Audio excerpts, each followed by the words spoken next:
Hey, what's up everybody? I'm Mickey Mouse here, and I'm back from the Muxy Toys, and welcome back to my last play of New Super Mario Bros. For the Nintendo DS. So last time we actually did manage to... Originally we were going to be finishing up World 8, but turns out we actually did manage to accomplish the first half of this world. And today for this episode, we're about to be doing the finale of this game's playthrough, while just exploring the second half of World 8, because World 8 wasn't exactly entirely over yet.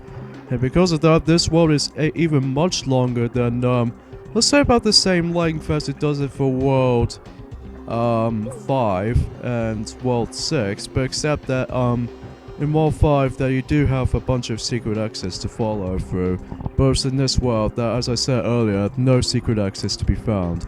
So, yeah, let's get this thing started then. Here we go, on to level 8-5. And then as far as at this point onwards is that we're going to be takes place in this little lava caverns area. So at least for now that the game can get pretty tricky at the end. So especially noticeable with the star coin locations. And yeah, as I said, star coins in this little situations where I probably need a mini mushroom in order to actually grab this specific star coin. Well, not now, because we're in this level that we have to actually have to deal with here is by basically going for those balancing balancing platform until you actually just to avoid any sort of lava. It does remind me of something related to Mario Party 9 Magma Mayhem minigame.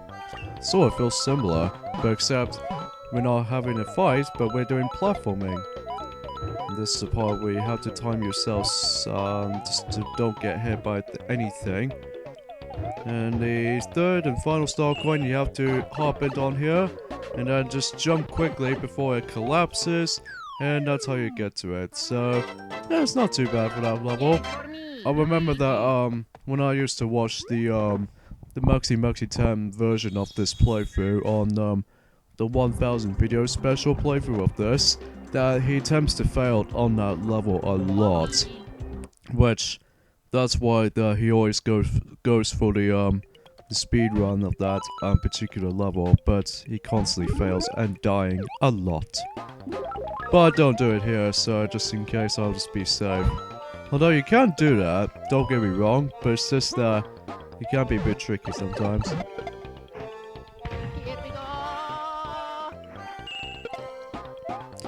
Alright, sorry for a little bit of an awkward silence going on, but basically here we are at level 8-6, that the main gimmick on this level is that much like World 4 Tower level, assuming if you actually get into the little cage section on that level, that the lava is continuously rising, so you have to be very, very, very careful, don't get burned yourself.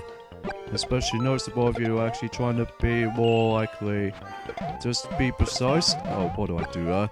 That would be way too risky whenever I'd done that. Anyways, and once you hit to this green pipe, and that's how the level ends. Which, conveniently enough, that it might have to be. So, and plus if you go to the left, or if you hit to the left, then there's a spring over there. So you can actually just reach up to your one-up onto the top of the flagpole, basically. So, yeah. However, though, for those, I believe it's these two levels where we're just about to be accomplished in, that these two levels don't have checkpoints. So, because, if you actually get touched in the lava, then you have to restart on the either level 8-5 or level 8-6. So, yeah. Just wanted to let you guys know that. Alright, on to level 8-7, that we have to deal with these paratroopers and Koopa Troopers mostly. And here we have this little very familiar enemy since Super Mario Bros. 3, which are basically Sledge Bros. So, yeah, if every time when the Sledge Bros actually just starts to jump higher, and then if they actually start to trying to do a ground pound, that's why you actually temporarily stunned. So you have to be very, very cautious on that, on these guys. And There's also some fireballs up there, so you just have to watch out for those fireball projectiles. Mostly if you have to be super cautious on that, so let's just go ahead and grab the second star coin while dodge the burrowing bro. And then die, sludge bro. And there's the third and final star coin. You have to be super form in order to grab it, because obviously you don't usually ground pound or break the blocks, brick blocks, in once you're in small form. So anyway, let's get that one up and go up to the top, and booyah, we're actually done with this level. I'm quite surprised that I haven't died in at any parts of this episode, but at least where we actually get into the later parts. So, anyway, onwards to level 8-8, but before we get into there, I need to go to the red toad house to actually get myself a mini mushroom, why not? Because, as I said earlier, I think one of the star coins on that level we're going to be hit into requires a mini mushroom in order to get to it, so yeah, this may actually be one final time just to use the mini mushroom just to deal with this. So, even when that's done, then we don't have to deal with the mini mushrooms type of thing when we get into the future installments of New Super Mario Bros. Playthrough, as far as I'm concerned of. Anyways. Alright, on to level 8-8. Here we go. Oh god, this level can be pretty tricky. So the main gimmick of this level here is that, as you can see in the background, that the volcano is erupting. Meaning that, much like how it does in Sonic 06, this flame core, that, this meaning that the falling molten rocks will actually come down from the sky. So, and plus you have to be very careful when the molten rocks accidentally touches these little bomb enemies that it has on feet, or foot rather, and then they actually start to catch on fire, so you just have to watch out. And also they start to run fast, so yeah, that's what I'm concerned of. Anyways. Okay, right there, this is why you need yourselves a mini mushroom in the first place. So that's when the molten rocks actually starts to break those solid grey blocks. Now is your chance to actually get inside here, and then in here we have to figure out the maze of this little section right here, until you actually realizing that you should able to find your way to the second star coin. So it's not much I can discuss for that part really. So I guess a few things I just want to briefly mention about something is that you remember when I think I might as well said this before, that I was originally going to be tackling through those mini-games of this game has to offer, but unfortunately though, I don't think I can tackle for these, because, well, basically what this minigame mode is, although I'll discuss that in a bit in just a second, so, I'll save that in the end. So, after when I've done the final battle of the game anyway. Oh, here's the start button! Oh, darn it! Darn it, darn it, darn it, darn it, darn it, darn it, darn it, darn it, darn it. Oh, I'll be right back.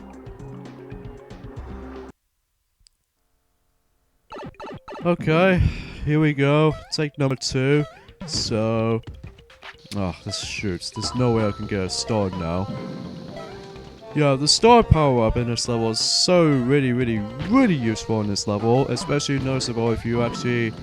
Although, granted, if you already got yourselves a second star coin to begin with, that once you had your superstar with you, then you should able to be twice as fine if you actually just don't hurt yourself into this little particular section right here. Oh, here's the last part of this level. Who cares? As much as I get the invincibility frames, booyah. Alright, so I don't think we can actually just deal with those flagpoles for the time being until, again, when we get into, like, some toys can actually just do New Super Mario Bros. Wii sometime next month. So, yeah. So yeah, that will conclude the usage of mini mushrooms from now on. So, yeah, that's all we could do here. Alright, on to level 8-Tower 2, where, much like World 7 Castle, we have to deal with the snake block. But except the only difference is that obviously dodging the flamethrowers, or in this case the fire bars, as far as I'm concerned of. And 2, that when we get into the end, there is no awkward placement of the last star coins, so everything's all good to go for this whole particular part here. So yeah, not much to discuss. So anyway, so a few things I want to talk about something is that recently, perhaps most noticeably, that I believe Sega did actually announce some new stuff that has been handling on since when Sonic the Hedgehog's 25th anniversary was about to still overcome. First of all, is that according to the North American image version of the upcoming stuff or the upcoming events of the Sonic the Hedgehog's 25th anniversary stuff, that I'm pretty sure that even then that the 3DS version of Mario and Sonic at the Rio 2016 Olympic Games will be on its way during sometime in the 8th of April in UK, and then next month on the USA version, along the same time as when Pokken Tournament game is about to come, including Roy and Ryu amiibo, and yes, even including the Rob Famicom Colors version of the amiibos themselves. So yeah, there's a crap ton of releases on that day, so it's pretty crazy. Anyway, so apparently they're actually going to be trying to make the Wii U version at its own release date, which was at, I think it's sometime in June, which that's why it explains that, but I'll explain more about that. But before I get into that, here we are at the door. Alright, on to the Bowser Jr. in level 8 Tower 2, where he's basically deals with exactly the same boss strategy, but except that, well... Oh no! Oh, that knockback. Oi, I'll be right back. Again. Okay, Bowser Jr., let's have a rematch. But except this time, I'm not going to get knocked over by the deal final blow with you. Especially noticeable like this, for instance. If I was clinging off to either the far right or far left, that means I will die again onto the lava type of things and such. And yeah, I did lose some bunch of lives through this level just because of some really tricky segments I just deal with in the snake block sequence. And after when I'd done all of that, then I think I managed to done this level not too shabby though. But it's just that at the end I seemed to screwed over by the knockback curved. Alright, before we actually end things off, or in this case we're about to end the game off, well, just actually deal with the final level of the game, is that I completely actually forgot something about the spending star coins department, is by spending all in the level 3, or in this case world 3 department anyways. So, anyways, so let's go ahead and access to one more star coin sign, and that's all of the star coin signs how this game offers. So, and I think we actually completed everything in World 3 now, so everything's all in check. So I'll be right back just a second so that I can switch between Mario now, because, well, yeah, we're going to be doing the final boss of the game now. So, because of that, we only got about one more level to go, and thus, after we actually did conquer one more level of the game, which appears to be World 8 Bowser's Castle. So, yeah, let's get into it, shall we? So, and because of that though, let the final battle begin. Although, first things first though, that we have to deal with the platforming section first. So in this level in particular is that we have actually to deal with here, so to speak in here, is by basically traverse through the room while actually activating the question mark switch. And what that does, well, it shifts the environment upside down so that you will constantly traverse through those until you actually get into those newer areas of the rooms themselves. So Yeah, that's why it's true to get a true I'm saying for that part. So anyways.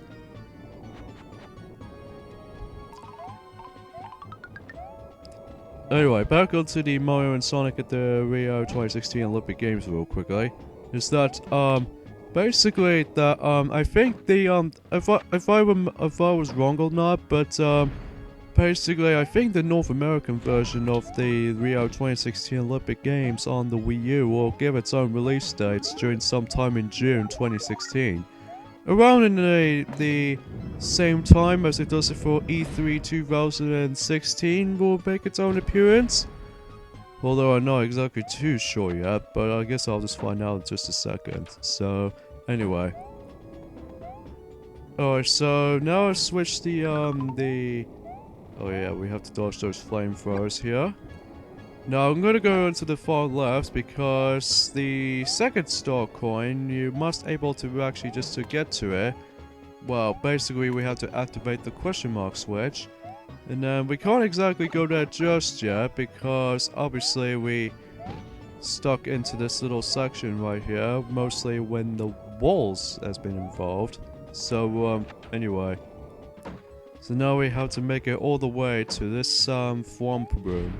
And plus there's a first star coin right over there for the get-go. So yeah, it's not much progression if I actually just to make it there from the bottom screen of the map, if you guys can tell already. Anyway, so another thing I'd like to talk about is that the next part of the Sonic's 25th anniversary stuff, that sadly that the Sonic Boom Fire and Ice, the 3DS title of the Sonic Sonic the Hedgehog game that was just about to come out this year. Well, unfortunately though, that game will be delayed for a second time, but now it's going to be released on fall 2016. I was like, for the love of God, stop delaying those stuff. Especially it consists of you trying to actually deal, or someone else actually done that on Star Fox Zero. But even then, that North American and Japan got its release date now. But not so much in European. Which I gotta have to point out right now. And as you see that a few seconds ago, I actually grabbed myself a second star coin because yes, you need to activate the question mark switch until you actually activate the platform. And then once you come to that section, then you must able to hop into the platform and that's how you get to it.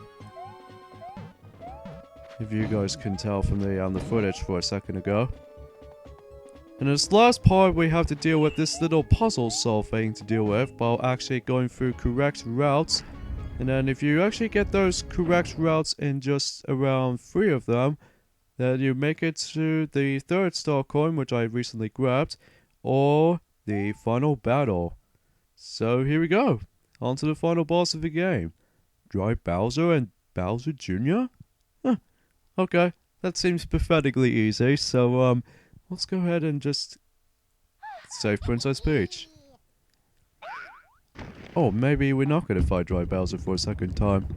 Or a third time anyway, because of that third star coin. Oh, I wonder what this is going for. Basically, Bowser Jr. is trying to throw Dry Bowser into this cauldron. And then what this cauldron can do, I think they're actually trying to make anyone back to life. I see how this is going for.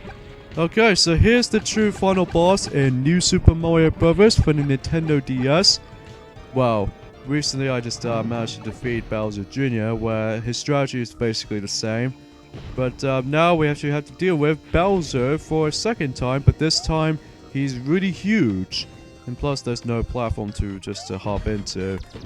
But the same strategy for this boss fight, that just like how it does in Dry Bowser's fight. And as well as World 1 boss, which was obviously Bowser himself.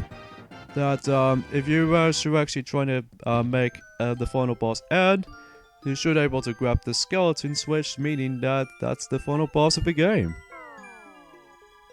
A bit challenging anyway, but especially noticeable if you what makes it pretty cool when you're actually trying to get a Mega Mushroom, especially you have to deal with boss battles.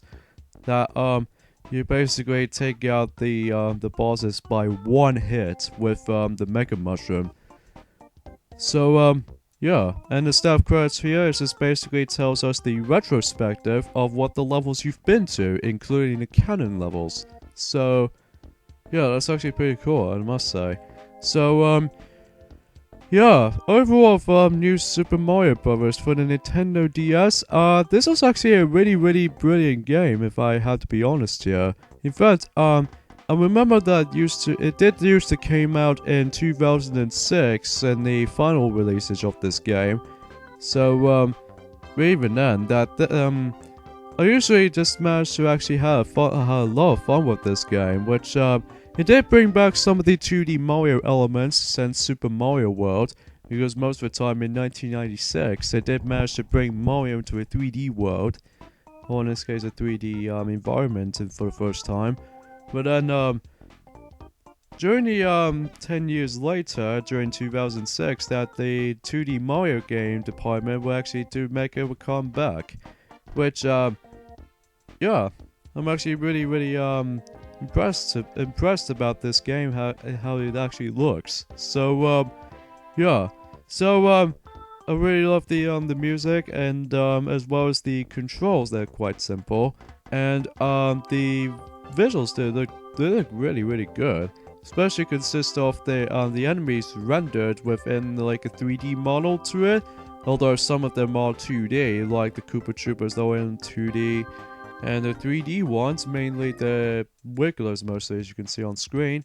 And the Balloon Boos, they're all in 3D as well. And the Bob-Ombs as well. So, yeah, you definitely recommended this game? Absolutely. If you actually be more likely just to be a massive Mario fan, like including myself as well. So, yeah, that's not much I can tell about it, but my only gripe with the game is that, although obviously the story is pretty much exactly the same story as you probably guys should already know. So that's my only gripe with the game.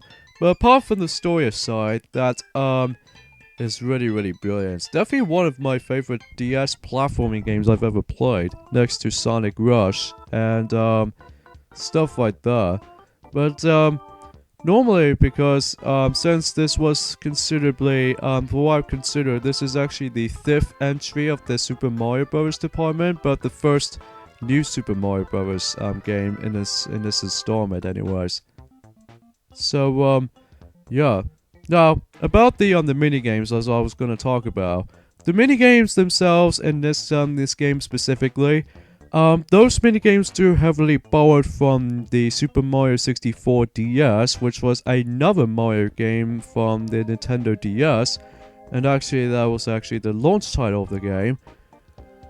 And then those minigames do actually heavily borrow from that game, but in addition to those, that we actually encountered some new ones as well, like the Whack-A-Mole game or something like that. And there's also this little Yoshi balloon race, and then I think that's about it basically. But yeah, that's all I can talk about for the minigames. But I would like to tackle them as much as I used to be back in 2012, but sadly I don't think I can just to actually attempt to do those. But maybe it's because I was gonna actually just move on to the next game in this franchise or something like that. So anyways, so yeah, not much I could say about this game. I'm probably definitely gonna give this game a 9.5 out of 10, just because of the how really good this game felt. And there's not much I could just describe about that. But anyways, so and yes, if you probably can tell already that this game actually has a star icon system. Now basically, it was summed up like this, before I talk anything about the star system on your file selection screen, here's the ending cutscene where Bowser's defeated and Bowser Jr. is gonna drag him, even then it takes like some snail pace going on. Now, when it says the end, as you can, although you can't clearly see on the capture footage, but basically it just tells you to actually play as the ability to use Luigi while pressing L and R and A and press the file selection screen until you actually get the ability to use him as a playable character. Alright, so once you beat the game, you notice there is another Toad House onto World 1. So, it appears to be all in blue, so let's go ahead and check this out. Oh, I see. Basically, if you go to this, Toad House, not only do you actually see the blue environment of this place, you can actually spend the rest of these star coins until you actually purchase yourselves some more touchscreen or bottom screen wall pictures. Which, it does look pretty cool. I think one of my favorites is probably World 1-1 from Super Mario Bros. Because that's the one I usually use the most. So, yeah, you can actually unlock all 4 of them anyway. But they're all in 20 star coins each, so yeah. Now, once you spend all of the star coins, not only does it give you, like, let's say, all spent, but you also gain access to the third and final star onto your file selection screen. But I will show to that and Joey at the end of this this particular part. So yeah, before we actually end things off, I'm actually going to be showing you the extra thing you can actually just to deal with this. Now, as you probably guys already know, that I believe when you actually reach up to 2 stars, that you've now actually access to those Toad Houses for a limited amount of time, or unlimited amount of time. So now they actually turn into like blue spaces as opposed to red. It almost kind of reminds me of like something related to Mario Party or something like that, with the blue and red spaces and all that. Now, here's a little code you can actually access to it by basically pressing L and R, X, X, and Y. Welcome to the secret challenge mode. Think you can reach the goal? If you get stuck, press start and choose return to map. So yes, as you can see, it does have a little arrow indicator on the top right corner of the top screen. Basically what this meaning is that I'll actually demonstrate you with only one level of this. Let me see right here. And yes, you do have the ability to actually save for as many times as any time you want. So, yeah, that becomes apparent in the later installments of the series. So, but again, we'll discuss that during a later time. So anyways. So yeah, this is what the challenge mode looks like. Basically, I can't go back once I continuously go into the ride. Because yes, much like Super Mario Bros. 1 on the NES, as well as Super Mario Bros. The Lost Levels, is that if you continuously go into the ride, and if you're about to try to go back, then there's no way you can actually go back, because they actually automatically just stays put onto the far right of the screen. Or in this case, just the far right of the screen in general. But yeah, you can't go back, so there's no turning back, especially noticeable if you're actually trying to get those remaining star coins. But honestly, I think I sort of don't want to get those again, because obviously, yes, you don't trust to actually get those star coins, because if you get stuck, then you probably shouldn't just complete any levels anytime. So, but luckily though, you do have the option to actually return to the map in the pause menu screen if you actually get into the actual level. So, yeah, just want you guys know that. And before we actually end things off, here we have the 3-star system in the file selection screen. Basically, I think 1 star you can actually get is by basically beating the game first. And the second star rather, I think you have to get every single exit, and yes, including the secret exit as well. And we actually completed all the levels. And I believe the third and final star is by basically spending all the star coins in the process, I think. So yes, thanks for watching guys of our Let's Play of New Super Mario Bros. This is me, Mickey Mouse here. And then join next time on the New Super Mario Bros. Retrospective. It will be New Super Mario Bros. Wii. So see you guys next time. Bye.